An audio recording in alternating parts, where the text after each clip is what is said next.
2021년 12월 15일 수요일입니다. 오늘 12월의 중간을 또 지나고 있습니다.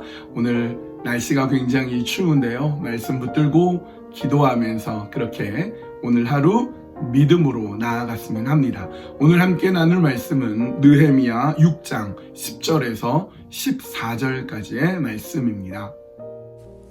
느헤미야 6장 10절에서 14절. 이후에 무에다벨의 손자 들라의 아들 스마야가 두문불출하기로 내가 그 집에 가니 그가 이르기를 그들이 너를 죽이러 올 터이니 우리가 하나님의 전으로 가서 외소 안에 머물고 그 문을 닫자 저들이 반드시 밤에 와서 너를 죽이리라 하기로 내가 이르기를 나 같은 자가 어찌 도망하며 나 같은 몸이면 누가 외소에 들어가서 생명을 보존하겠느냐 나는 들어가지 않겠노라 하고 깨달은즉 그는 하나님께서 보내신 바가 아니라 도비야와 산발렛에게 뇌물을 받고 내게 이런 예언을 함이라. 그들이 뇌물을 준 까닭은 나를 두렵게 하고 이렇게 함으로 범죄하게 하고 악한 말을 지어 나를 비방하려 함이었느니라. 내 하나님이여 도비야와 산발랏과 여선지 노야다와 그 남은 선지자들 곧 나를 두렵게 하고자 한 자들의 소행을 기억하옵소서 하였노라. 느헤미야는 적들이죠. 산도깨비라고 이렇게 흔히 얘기했었던 산발랏, 도비야, 게셈 이런 적들의 도발을, 음모를 다 잘 지혜롭게 헤쳐나갔습니다. 그들이 빨리 와라, 모여라 그러면서 4번이나 오라고 했는데 중요한 일, 성벽 건축, 성문 건축과 같은 중요한 일을 하기 때문에 그들의 음모에 휘말리지 않을 수 있었고 나쁜 소문, 악소문을 막 퍼뜨림에도 불구하고 성실하게 자신의 일들을 감당해 나갔습니다. 느헤미야는 그런 사람이었던 것이죠. 그런데 적들은 정말 끈질깁니다. 너무너무 끈질기게 느헤미야를 참 괴롭히는데요. 어떻게 괴롭히느냐 하면 이번에는 느헤미야와 같은 편을 매수했습니다. 그래서 그 같은 편으로 하여금 이제 느헤미야를 해칠 수 있는 어떤 함정을 팠던 거죠. 그 사람이 누구냐면 들라야의 아들 스마야라는 사람입니다. 스마야가 누군지 잘 몰라요. 이 스마야는 아마 중요한 사람이었던 것 같아요. 귀환한, 포로에서 귀환한 유대인들 중에서 정말 중요한 사람, 어쩌면 제사장일 수도 있고요. 굉장히 중요한 사람인데 성경에는 여기 외에는 따로 나오진 않은데 굉장히 중요한 사람인데 어느 날부터 안 보이기 시작하는 거예요. 그래서 무슨 일이 있나 보다 싶어가지고 느헤미야가 신방을 갑니다. 도저히 이대로 있어서는 안 되겠다. 무슨 일인가 있다. 한번 가보자. 그랬더니 그 집에 스마야가 있는 거예요. 스마야 만나서 무슨 일이 있습니까? 왜 그러세요? 어서 나오세요. 이렇게 얘기를 하는데 스마야가 뜻밖의 이상한 얘기를 하는 거예요. 이런 얘기를 합니다. 느헤미야님 잘 들으십시오. 지금 적들이 느헤미야를 죽이려는 함정을 파놨습니다. 음모를 꾸미고 있습니다. 느헤미야님을 죽이려고 하고 있어요. 느헤미야님께서 죽으면 큰일 나지 않습니까? 당신이 살 수 있는 방법이 있습니다. 제일 안전한 곳으로 가십시오. 하나님의 성전이 제일 안전하고 그 중에서도 외소가 있는데 외소에 들어가서 문을 닫아 걸면 적들이 느헤미야님 죽이려는 것을 막을 수 있습니다. 그때까지 어떻게 좀 피하십시오. 제가 같이 가겠습니다. 이렇게 얘기하는 거예요. 여러분 뜻밖의 이런 이야기를 들었는데 이게 진짜일까요? 아니면 가짜일까요? 같은 편이니까 믿어야죠. 그게 맞는 말이다 싶어서 그 말대로 이렇게 피하는 게 좋을 텐데 사실은 음모였습니다. 사실은 이게 함정이었어요. 이 스마야가 도비야, 산발랏 이런 사람들한테 뇌물을 받았어요. 뇌물을 엄청 준 거를 받아가지고 거짓말을 한 거죠. 사실은 그 안에 들어가면 거기 숨어 들어가면 살 수 있다고 하는데 어쩌면 그 안에 자객이 숨어 있다가 느헤미야가 들어와서 문을 잠그면 죽일 수도 있고 거기에서 이제 뭐 먹을 거를 줬는데 먹을 거에 독을 타가지고 죽일 수도 있는 그런 음모를 꾸몄단 말이죠. 근데 느헤미야가 안 가겠다고 해요. 느헤미야는 그 음모를, 그 함정을 잘 피해갔습니다. 정말 대단하죠. 느헤미야는 그것이 함정이었다는 것을 이제 나중에 알게 됐는데, 그 위험한 상황, 그 위기의 상황, 그 함정을 잘 피해갔습니다. 어떻게 그 함정을 피할 수 있었을까요? 느헤미야는 적들의 음모를 정확하게 꿰뚫고 있었던 것일까요? 함정을 피하는 방법이 무엇이었을까요?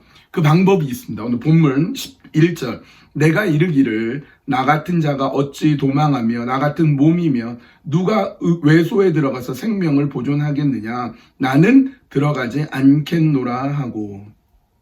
그러니까 여러분, 느헤미야가 적들의 음모라든지 거기 자객을 숨기거나 뭐 먹을 거에 독을 탄다든지 하는 것을 알아서가 아니라 함정을 피하는 방법은 아주 간단한데요. 바로 원칙대로 한 거예요. 원칙대로.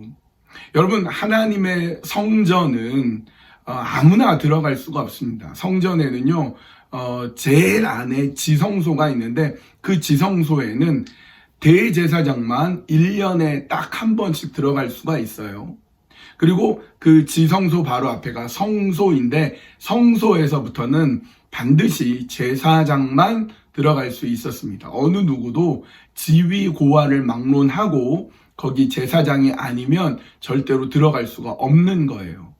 근데 지금 스마야가 외소에 들어가서 문을 잠그면 됩니다라고 한 그 외소가 바로 뜰에 들어간 이후에 지성소까지 가기 전의 모습이 외소예요. 그러니까 성소예요. 성소. 제사장만 들어갈 수 있는데, 여러분 알다시피 느헤미야는 제사장이 아닙니다. 느헤미야는 총독이지만 레위 지파가 아니고요, 제사장이 아니었습니다. 그는 절대로 들어갈 수 없는 거예요. 그러니까 이 느헤미야는 내가 목숨이 아깝다고, 내가 살고자 원칙을 어기고 율법을 어기고 내가 함부로 제사장만 갈 수 있는 그곳에 갈 수 없습니다라고 딱 거절한 거예요. 그래서 죽을 수도 있잖아요. 죽이러 누가 온다고 하니까. 그런데 오히려 그렇게 거절한 것이, 원칙을 지키고 율법을 지킨 것이 그를 살렸어요. 함정을 피할 수가 있었단 말이죠.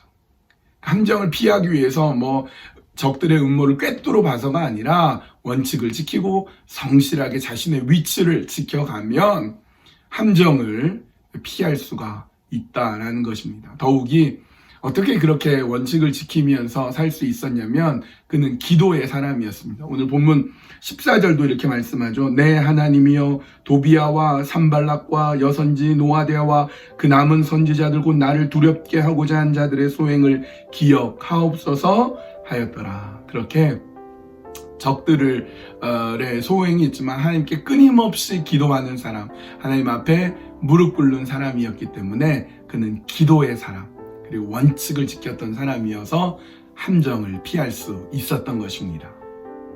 우리가 그렇게 기도했으면 좋겠습니다. 하나님 앞에 신실하게 서게 해주시고 기도하는 사람으로 서서 느헤미야처럼 그렇게 우리 삶에 다가오는 여러 가지 어려움들을 피할 수 있고 함정들을 이길 수 있는 그런 믿음의 사람이 되게 하여 주시옵소서. 그렇게 기도해 주시고요. 우리 공동체 목장, 우리 마지막 기도 제목입니다. 엘리야 공동체의 전창석 장로님 애써 주셨어요. 새빛 사랑 에덴.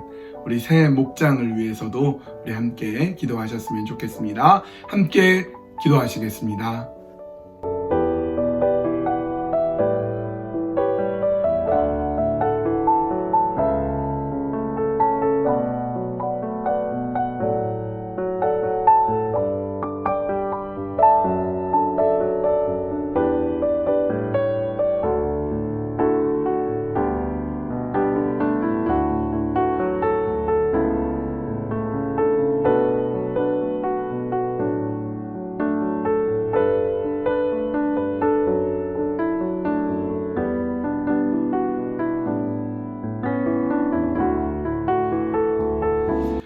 하나님, 우리 앞에 여러 가지 어려움들, 때로는 함정들, 여러 가지 많은 힘든 일들이 옵니다. 그럴 때마다 기도하면서 원칙을 지키면서 하나님 기뻐하시는 그 길을 걸어갈 수 있도록 인도하여 주시옵소서.